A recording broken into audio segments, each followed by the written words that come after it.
Bienvenue dans ce tutoriel vidéo qui va vous permettre d'utiliser votre calculatrice afin de déterminer les coordonnées, de conjecturer sur les coordonnées des extrémums d'un programme de calcul.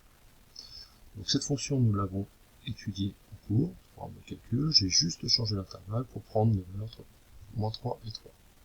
Donc première étape, je vais utiliser le menu table afin de déterminer la fenêtre de ma calculatrice, de mon écran, qui permettra d'avoir toutes les valeurs de f de x pour x compris entre -3 et 3.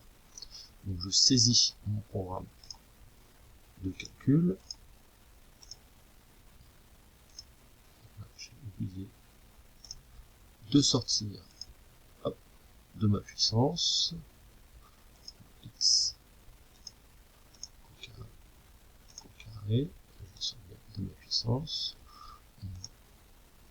x plus 6. Je valide. Ensuite, je règle mon tableau de valeurs pour avoir toutes les valeurs comprises entre -3, -3 à la fin de mon tableau 3, et je vais avancer avec un step, donc un pas de 0,5.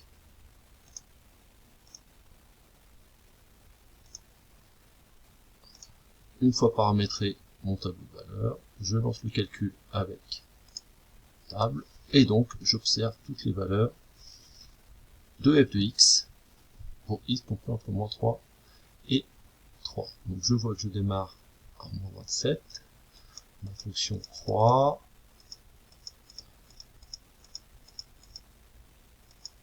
jusqu'à 21. Donc a priori j'aurai qu'une fonction croissante. Donc j'aurai x max 3, j'aurai y max 21 et -27. Donc je vais prendre comme fenêtre, donc je règle ma fenêtre. Donc ça, -3 pour x min, plus 3 plus 3. L'échelle, on laisse la calculatrice changer, donc là j'ai raté. Je reviens, y min, on a dit qu'on arrondissait à -30 et 30.